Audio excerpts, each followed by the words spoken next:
At 8:43 a.m., in a hangar that smelled faintly of jet fuel and polished metal, he said it, loud enough for technicians, pilots, and admin staff to hear, "You're just a trash employee. You're fired." A sentence thrown like debris, careless and final. She didn't react the way they expected. No defense, no raised voice, just a steady breath, a quiet nod, and a sequence of clicks on her tablet that seemed almost procedural. Because what no one in that moment understood, what the boss's son couldn't possibly quantify, was that her role wasn't visible in titles or org charts. It lived in margins, in annotations, in the quiet discipline of compliance logs and sign-off chains, the kind of responsibility that only becomes obvious the second it disappears. By 8:47, she had surrendered her access. By 8:49, she was walking past the aircraft line for the last time, her reflection sliding across polished fuselage like a closing chapter. No scene, no warning, just an absence that hadn't yet been noticed. At 8:56, someone would open Section 11, and the room would finally understand what had just left with her. The hangar always had its own kind of silence, dense, pressurized, as if even sound had to pass inspection before it was allowed to exist. That morning, it carried something else. Not tension exactly, something thinner, sharper, like the air right before a system failure no one has diagnosed yet. She had been there since 7:10 a.m., not because anyone asked her to, not because it was in her contract, but because aircraft don't negotiate with assumptions. And she didn't either. Her tablet was already open when the first crew walked in. A checklist half-reviewed, 3 flags marked overnight, 1 deferred item she didn't like, nothing dramatic, nothing urgent, just the kind of quiet inconsistencies that, left alone, grow teeth. She noticed them the way other people notice weather shifts, without needing to be told. At 8:12, the boss's son arrived, not late, not early. Exactly on time in the way people are when they believe time adjusts around them. His steps echoed too confidently across the concrete, his voice arriving before he did, sharp, performative, calibrated for audience rather than clarity. "Morning," he said, not really looking at anyone.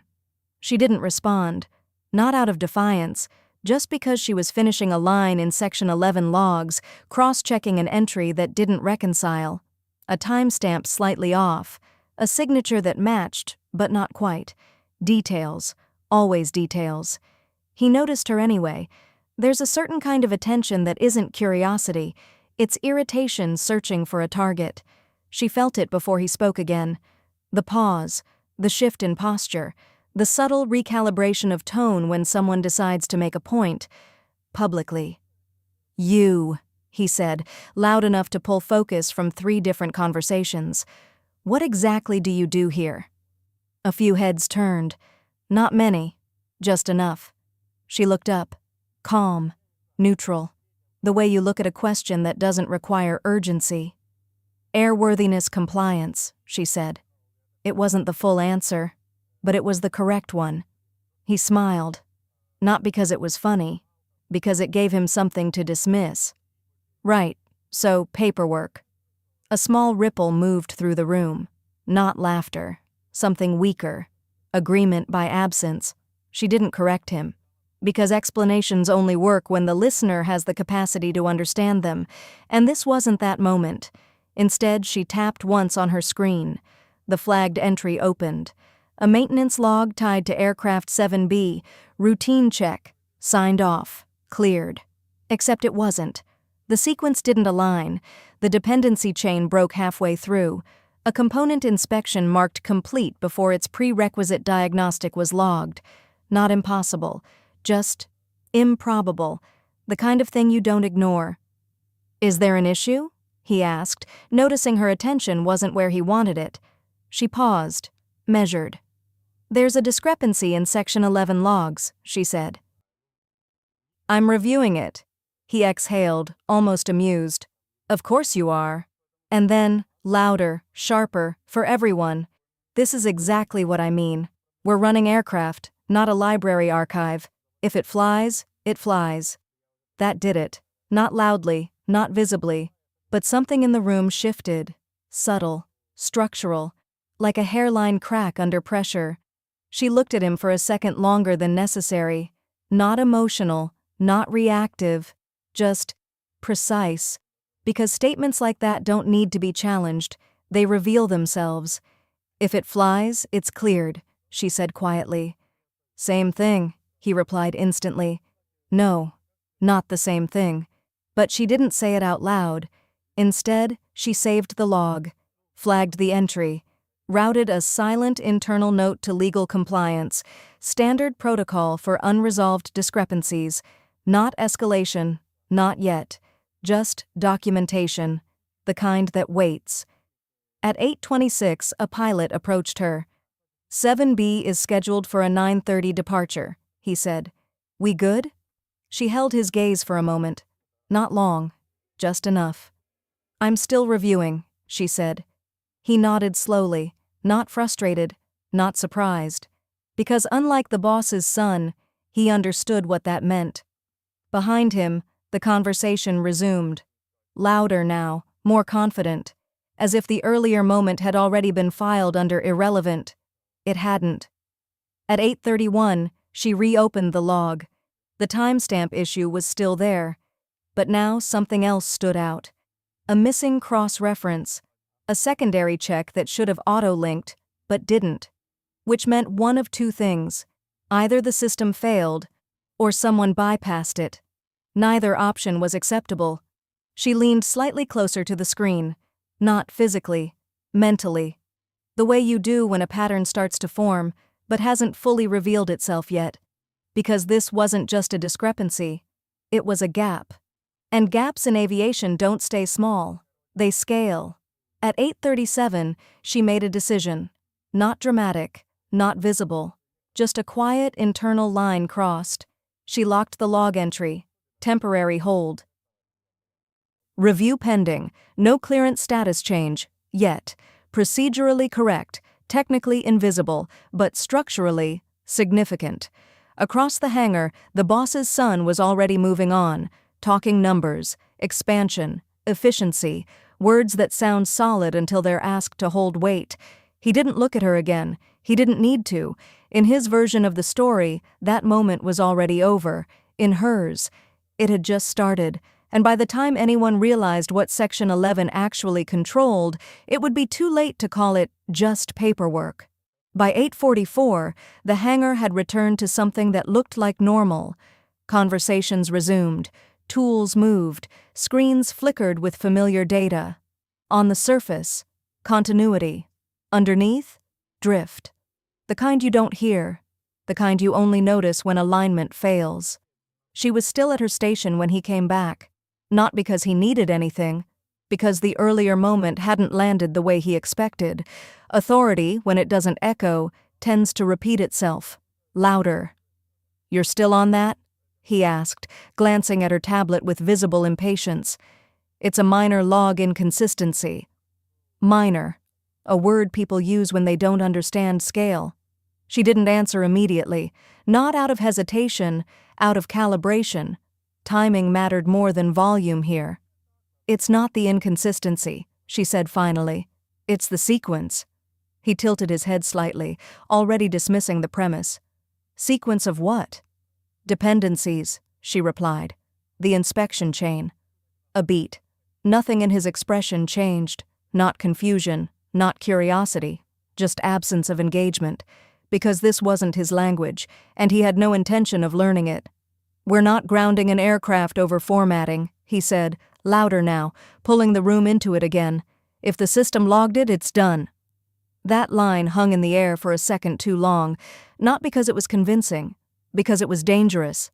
Across the bay, one of the senior technicians paused mid-task, just for a moment. Then kept going. No one stepped in, not yet. She looked at him, steady, unhurried. The system logs what it's given, she said, not what actually happened. There it was, not confrontation, correction, clean, controlled, irreversible. A few eyes shifted between them now, not openly, peripheral attention, the kind people pretend they're not giving. He smiled again, tighter this time. "You're overcomplicating it," he said. "This is why we need to streamline roles like yours." Like yours. That phrasing did something. Not to her, to the room. Because suddenly this wasn't about a log anymore, it was about relevance.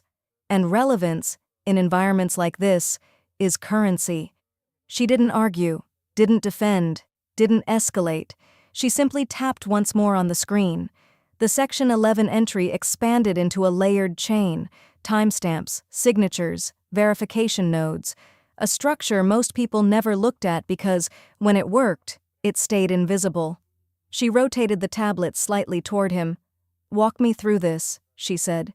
It wasn't a challenge, it was an invitation. He didn't take it, didn't even look closely. "Not my job," he replied, almost instantly. "Exactly." She turned the screen back, and for the first time that morning, there was something almost imperceptible in her expression. Not frustration, recognition. Because the system hadn't failed, the process hadn't broken, the gap existed somewhere else entirely. At 8:47, the pilot returned. "Need confirmation," he said, quieter now. "We're approaching prep." She held his gaze again. 1 second longer this time. "Stand by," she said. He nodded. No pushback. Because he understood what a stand by from her actually meant. Behind him, the boss's son exhaled sharply. "This is exactly the bottleneck I'm talking about," he said, turning slightly to address no one and everyone at once. "We delay operations over theoretical risks and then wonder why margins suffer." Margins. Another word that sounds precise until reality asks for proof. She didn't respond to that either. Instead, she opened the audit trail. Full trace, every input, every override, every silent bypass. And there, a break, small, clean, almost elegant, a manual confirmation inserted where an automated verification should have been. No error flag, no alert, just a substitution, invisible to anyone not looking for it, obvious to anyone who was. Her fingers paused above the screen, not uncertain, just aware. Because this wasn't a mistake, it was a decision. And decisions like that don't happen in isolation. At 8:52, she locked the secondary chain, not the aircraft, not yet, just the path that would normally clear it, a soft constraint, procedurally justified, operationally disruptive. Across the hangar, nothing changed, which was exactly the problem. He stepped closer now, not aggressive, not overtly, but closer. "You're holding a departure over this?" he asked, voice lower, sharper. She met his gaze. "Yes." No explanation, no qualifiers, just a single word that carried more weight than anything he'd said all morning. Silence stretched, not dramatic, dense, because now the room understood something had shifted from opinion to control. And control, once visible, changes behavior instantly. "Release it," he said. There it was, direct, unambiguous, public. She didn't move, didn't blink, didn't even look back at the screen. "Not cleared," she said. 4 syllables, no volume, total impact, the kind of statement that doesn't argue. It concludes. A technician across the bay slowly set down a tool. Someone else stopped mid-sentence. The pilot didn't move at all, because now everyone was waiting for the same thing. Which system wins, authority or protocol? He held her gaze for a second too long, then 2, then 3, and in that space, something subtle, but irreversible, became clear. He didn't know how to override this, not properly, not without leaving a trace, not without stepping into a system he didn't control. So he did the only thing left. He made it personal. "You're done here," he said, louder now. "Hand over your access." A ripple moved through the hangar, this time stronger, clearer, because everyone understood what that meant, not just removal, replacement, silencing.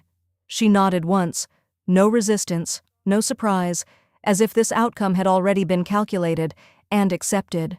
At 8:55, she began the transfer. Credentials revoked, access chains closed, flags remain active, because that part he couldn't see. By 8:57, her tablet was blank. By 8:58, she was walking, past the aircraft line, past the technicians, past the pilot who didn't say anything, but didn't need to, and out into the morning light that felt too clean for what had just happened inside. Behind her, operations resumed, louder now, faster, almost relieved, as if removing the friction had solved the problem. It hadn't. At 9:01, someone opened the system. At 9:02, they noticed the hold. At 9:03, they saw Section 11. And at 9:04, they realized the log wasn't just incomplete, it was blocked, because the one person who knew how to resolve it was already gone. And somewhere in that realization, quietly, without announcement, the timeline shifted. Not forward. Toward something no one in that room had planned for. And by the time they understood what "not cleared" actually meant, the aircraft wouldn't be the only thing grounded. If you've ever seen someone dismissed as just paperwork, you already know how this ends. But here's the real question. When control isn't loud, when it doesn't sit in titles or offices, how do you even recognize it before it's gone? Stay with the story, because what looked like a simple decision is about to unfold into something no one in that hangar is ready to explain. Subscribe, and don't miss the next chapter. Because the moment Section 11 reached Council, it stopped being internal. At 9:06, the system did what it was designed to do. It didn't panic, didn't escalate emotionally, didn't react. It simply refused to proceed. A quiet denial embedded deep in the architecture of Section 11, not dramatic enough to alarm, but absolute enough to stop movement. "Why is 7B still on hold?" someone asked. The question moved across the hangar like a low-frequency signal, not urgent yet, just unexpected. At 9:07, they opened the log. At 9:08, they refreshed it. At 9:09, they tried to bypass the sequence. That's when the first real pause happened. Not confusion, recognition, because what they were looking at wasn't an error, it was a locked chain, and locked chains don't respond to speed, they respond to authority. "Who placed the hold?" a supervisor asked, scanning the header. A name appeared, her name. A few people exchanged glances, not openly, but enough, because now the absence had a shape. "She's gone," someone said quietly. Not as information, as a problem. At 9:10, the boss's son stepped in again. "What's the issue?" he asked, tone already edged with impatience. "Section 11, hold on 7B, the supervisor replied. "Chain's incomplete." He exhaled sharply. "Then complete it." "It's not missing data," the supervisor said. "It's a sequence break. A beat." He didn't like that answer, because it didn't give him a lever. "Override it," he said. Another pause. Longer this time. "You can't override Section 11 without revalidation," the supervisor replied. "And revalidation needs—" He didn't finish. Didn't have to. Everyone in that space knew the end of that sentence. Needs her. The silence that followed wasn't loud. It was structural. The kind that forms when a system reveals its actual hierarchy, and it's not the one printed on badges. At 9:12, someone from operations joined. "What's the delay?" "Compliance hold," the supervisor said. "On what basis?" He turned the screen slightly. "Manual substitution in the verification chain." That changed the temperature, not visibly, but instantly, because manual substitution isn't a delay, it's a liability. At 9:13, the word council entered the room, not spoken loudly, just introduced. And once it's there, everything recalibrates. "Send it," someone said. No one asked who, because process, unlike people, doesn't hesitate. At 9:14, the log package was routed. Full Section 11 chain, timestamps, signatures, the break, the lock, and the note she had attached. Quiet, precise, time-stamped before her access was revoked. Not emotional, not accusatory, just complete. Across the hangar, the boss's son shifted his weight. Subtle, but enough. Because for the first time that morning, the system had moved beyond him. And there was nothing performative about that. At 9:16, the first response came back. Not a verdict, a request. Confirm audit integrity. Formal language, measured tone. But everyone understood what it meant. This wasn't internal anymore. This was review. At 9:17, operations stopped pretending it was a delay. Checklists paused mid-line, conversations narrowed, because now every action taken after the hold mattered, not just operationally, legally. "Can we clear anything else?" someone asked. "Not until 7B is resolved," came the answer, because dependencies don't negotiate, they propagate. At 9:19, the pilot stepped back from the aircraft. Not instructed, just aligned. Because pilots don't wait for confirmation when absence already tells them enough. At 9:20, the system updated again. A new status, not cleared, not pending, under review. 3 words, cold, neutral, final, at least for now. The kind of status that doesn't invite action. It suspends it. The boss's son looked at the screen, then at the aircraft, then back at the screen. As if repetition might produce a different outcome. It didn't. Because what he was facing wasn't resistance, it was architecture, and architecture doesn't respond to pressure, it responds to design. At 9:22, someone quietly reopened her last note, read it again, slower this time. Because meaning tends to reveal itself only after urgency fails, the sequence break wasn't random, it pointed to a specific moment, a specific input, a specific decision, and that decision had a signature. At 9:24, the room understood something no one said out loud. This wasn't about whether the aircraft could fly, it was about whether it should have ever been marked as cleared, and that's a different question entirely, because one is operational, the other is accountable. At 9:26, counsel requested additional logs. At 9:27, they asked for access records. At 9:28, they asked who authorized the substitution. The questions were clean, direct, unavoidable, and for the first time that morning, no one had a quick answer. Not because the data wasn't there, because now, it mattered. The boss's son stepped back slightly, not retreating, repositioning, as if distance might reduce proximity to the problem. It didn't, because systems don't measure distance, they measure input, and his was already in the chain. At 9:30, the scheduled departure time passed. Quietly, no announcement, no alarm, just a moment that should have been movement, becoming stillness instead.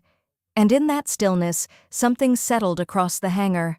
Control had never been where they thought it was.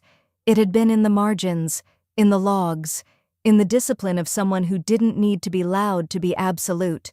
And now that she was gone, the system wasn't weaker, it was exposed. And exposure, in environments like this, doesn't create chaos. It creates clarity, the kind that arrives too late to prevent what comes next. At 9:31, clarity stopped being abstract. It took form, in timestamps, in access logs, in a sequence that, once aligned, told a story no one in the room could reinterpret. "Pull the authorization layer," someone from operations said, voice lower now, stripped of earlier certainty. The supervisor didn't answer, just complied, a few keystrokes, a filtered view. The system responded instantly.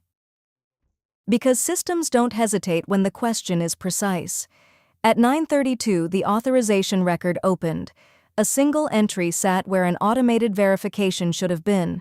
Manual confirmation, inserted at 7:58 a.m., no error flag, no alert, just a clean override where no override was supposed to exist. "Who did this?" someone asked. Not rhetorically, forensically. The room leaned, not physically, but collectively, toward the screen. Because now it wasn't about procedure, it was about origin. The cursor moved. One click, identity revealed. Not slowly, not dramatically, just there. A name attached to the substitution. His name. No one spoke for a second, not because they were surprised, because confirmation removes the last layer of doubt and replaces it with consequence. At 9:33, the boss's son didn't react immediately. which, in itself, was a reaction.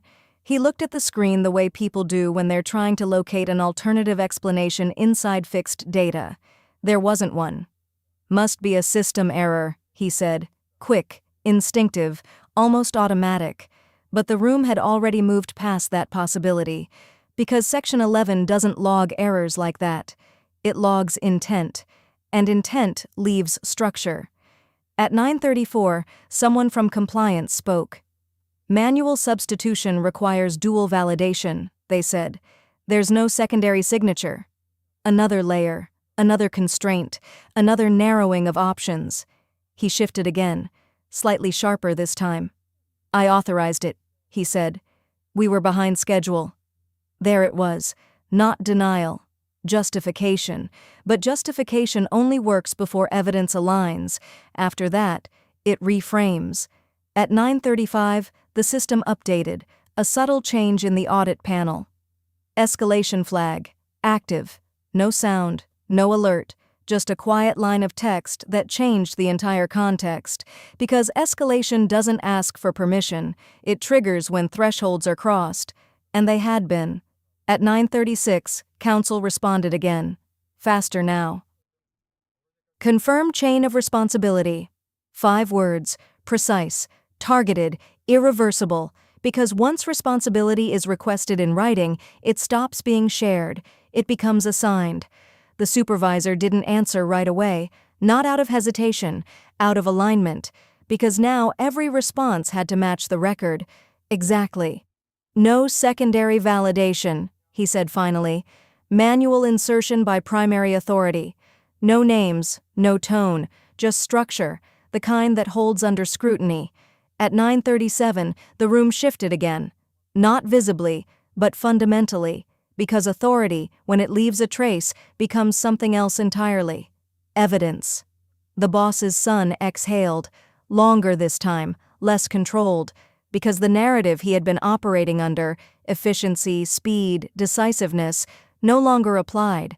Now it was about sequence, protocol, deviation, and deviation doesn't scale well under review. At 9:38, someone reopened her final note. Again. But this time they didn't skim it. They read it, line by line, because context, once confirmed, demands attention. The note didn't accuse, didn't speculate, it simply mapped the break. Timestamp to timestamp, action to consequence, a clean, unbroken chain, except for one point, the substitution, placed precisely where it would bypass verification, placed precisely where she found it. At 9:39, the implication settled, not loudly, not dramatically, but completely. She hadn't created the problem, she had isolated it, and then, quietly, contained it. At 9:40, counsel sent a directive. Maintain hold, suspend related operations pending review. That was it. No elaboration, no negotiation, because at this stage, language compresses, meaning expands. Across the hangar, motion slowed, not stopped, just reduced, because now every action carried weight beyond itself.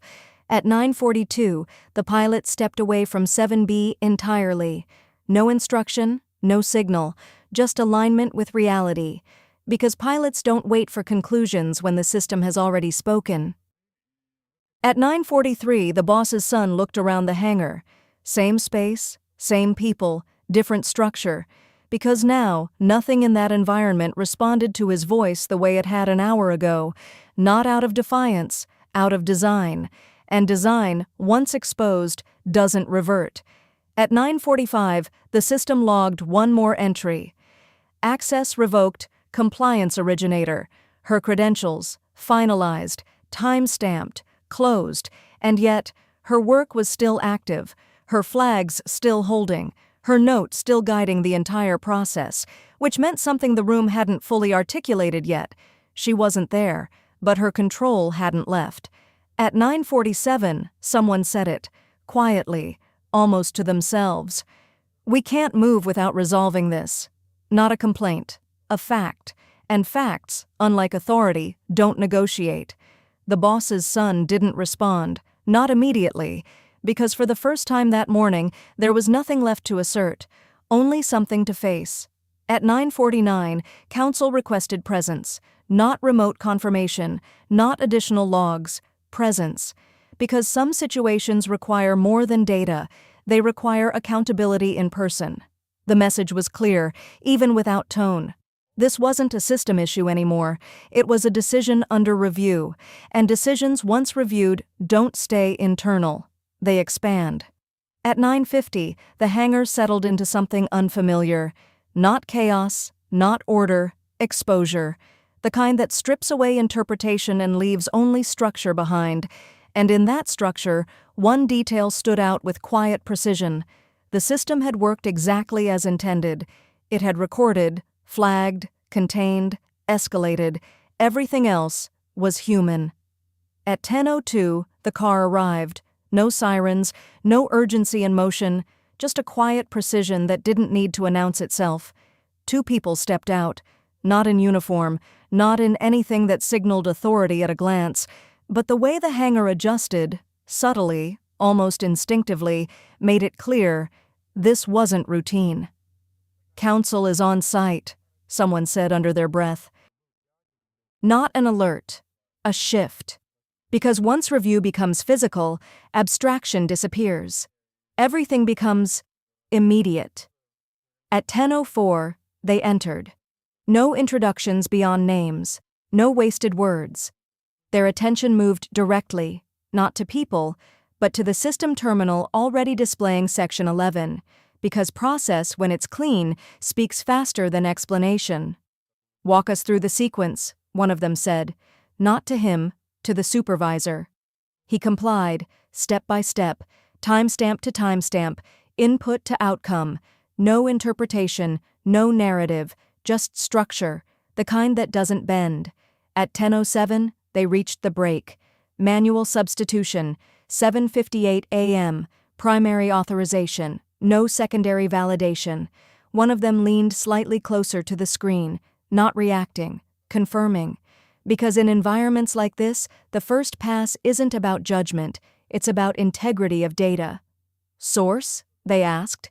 The supervisor didn't answer verbally. He rotated the screen. The name was already there. No highlighting needed, no emphasis required, just a fixed point in the chain.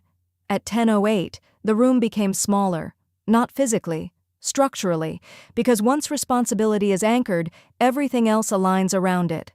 The boss's son spoke first. "We were behind schedule," he said. "It was a minor step. I authorized it to keep operations moving." The words landed, but they didn't travel far. Because here, context matters more than intent. "And you verified completion of the prerequisite diagnostic?" counsel asked. Direct, flat, no tone to push against. He paused. Not long. Just enough. "It was already done," he said. Not an answer, an assumption. At 10:09, one of them scrolled back. 2 entries above the substitution, the diagnostic, time-stamped after the confirmation, sequence inverted, clean, unarguable. They didn't comment on it. They didn't need to, because silence, in that moment, carried more weight than correction. At 10:10, they opened her note, read it once, then again. Not because it was complex, because it was exact. Every dependency mapped, every inconsistency isolated, no speculation, just a clear articulation of where the system stopped reflecting reality. "Who placed the hold?" they asked. The supervisor answered this time. "She did." A small pause. Then, "And she escalated before access was revoked." Not a question, a confirmation. At 10:11, something finalized. Not visibly, but completely. Because now the sequence had 3 anchors: the action, the detection, the escalation, all aligned, all time-stamped, all irreversible. The boss's son shifted. Again. But this time, there was no repositioning left, only proximity. Because the system had closed around the facts, and facts don't expand to accommodate narratives, they contract them. "Why was her access revoked during an active hold?" counsel asked. The question landed differently, sharper. Because now it wasn't about the aircraft, it was about the process. He didn't answer immediately, because this time there wasn't an easy version. "She was obstructing operations," he said. A statement, but not one the system supported. At 10:12, one of them turned slightly. Not toward him, toward the supervisor. "Was the hold procedurally valid?" "Yes." "Was escalation appropriate?" "Yes." Another pause, short, controlled. Then, "Was there any basis to remove her access at that moment?" The supervisor didn't hesitate. "No." 3 letters, no tone, full weight. At 10:13, the hierarchy inverted. Quietly, without announcement. Because authority, when measured against process, doesn't disappear. It gets reclassified. The boss's son looked at the screen again, then at the aircraft beyond the glass, then back at the people who were no longer responding to him the same way. Because something fundamental had shifted. His voice no longer moved the system. At 10:14, Council closed the log, not abruptly, decisively. "We're maintaining the hold," one of them said.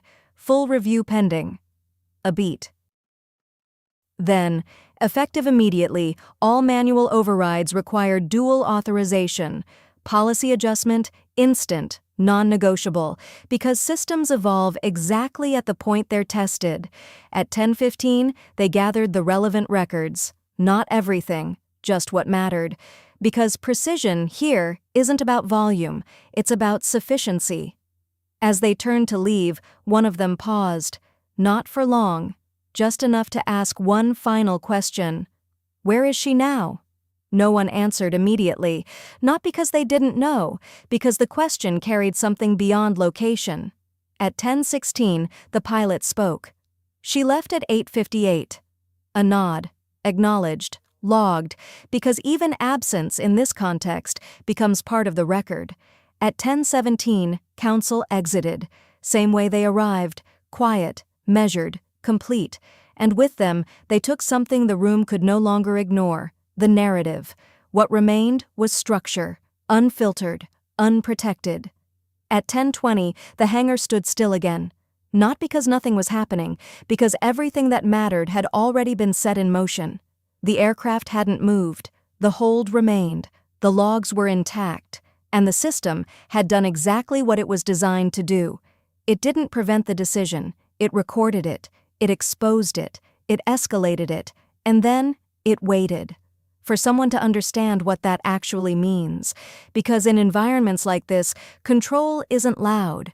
It doesn't sit in titles. It doesn't announce itself in meetings. It lives in sequences, in dependencies, in the quiet discipline of someone who knows that cleared and flies are not the same thing. And by the time the difference becomes visible, it's already too late to redefine it. Silence.